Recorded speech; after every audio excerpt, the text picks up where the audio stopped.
മരുന്നുകൾ പകുതി വിലയിൽ വിശ്വസ്തയോടെ ഇനി മേപ്പാടത്തും. ചേലക്കര മേപ്പാടം സെന്ററിൽ ജനനന്മ മെഡിക്കൽസ് പ്രവർത്തനം തുടരുന്നു.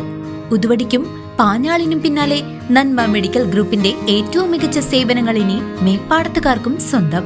ബ്രാൻഡഡ് മരുന്നുകൾക്ക് 10% മുതൽ വിലക്കിഴിവും ജനറിക് മരുന്നുകൾക്ക് 50% ലാഭവും ഞങ്ങൾ ഉറപ്പു നൽകുന്നു. മരുന്നുകൾ ഓർഡർ ചെയ്യാൻ കുറിപ്പടികൾ വാട്സ്ആപ്പ് ചെയ്താൽ മതി. സൗജന്യ ഹോം ഡെലിവറി സൗകര്യവും ലഭ്യമാണ്. കുറഞ്ഞ നിരക്കിൽ മികച്ച ചികിത്സാ സഹായം, അതാണ് ജനനന്മ. ജനനന്മ മെഡിക്കൽസ്, മേപ്പാടം സെന്റർ, ചേലക്കര. ഷൊർണൂർ അനുരാഗ് തിയേറ്ററിൽ 18ാമത് സയൻസ് ചലച്ചിത്രമേളയ്ക്ക് പോസ്റ്റർ പ്രകാശനത്തോടെ തുടക്കമായി.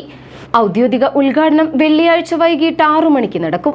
ഷൊർണൂർ അനുരാഗ് തിയേറ്ററിൽ ഫെബ്രുവരി 6-ാം തീയതി മുതൽ 10-ാം തീയതി വരെ നടക്കുന്ന 18ാമത് സയൻസ് ചലച്ചിത്രമേളയുടെ മുന്നോടിയായി പോസ്റ്റർ പ്രകാശനം നിർവഹിച്ചു. ഡിജിറ്റൽ വീഡിയോ ഡോക്യുമെന്ററികൾക്കും ഹാസ്യ ചലച്ചിത്രങ്ങൾക്കുമായി സംഘടിപ്പിക്കുന്ന ഇന്ത്യയിലെ ആദ്യത്തെ മേളയാണിത്.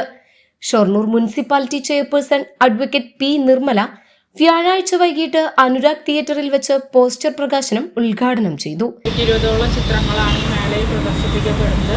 6-ാം തീയതി മുതൽ 10-ാം തീയതി വരെയാണ് ഈ മേള ഇവിടെ സംഘടിപ്പിക്കപ്പെട്ടിട്ടുള്ളത്. പല കലാകാരന്മാരുടെയും ചിത്രങ്ങളാണ് ഇവിടെ പ്രദർശനത്തിന് എത്തുന്നത്.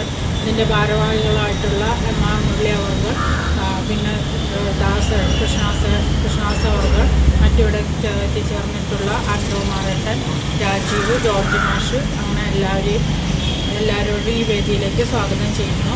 ഈ മേളയ്ക്ക് എല്ലാവിധ അവരുടെ ഡെലിഗേറ്റ്സിൻ്റെ രജിസ്ട്രേഷനാണ് ഇന്ന് ഞാനിവിടെ ഉദ്ഘാടനം ചെയ്യുന്നത്. നിങ്ങളെ അറിയിക്കുക. ഫിലിം ഫെസ്റ്റിവലിന്റെ ഔദ്യോഗിക ഉദ്ഘാടനം വെള്ളിയാഴ്ച വൈകിട്ട് 6 മണിക്ക് ഇതേ വേദിയിൽ നടക്കും. ചടങ്ങിൽ George master, Rajeev N, Damodaran, Rajeev Pillath, Abhijith, Sreekesh, Hemanth എന്നിവർക്കൊപ്പം നിരവധി പ്രമുഖരും പങ്കെടുത്തു.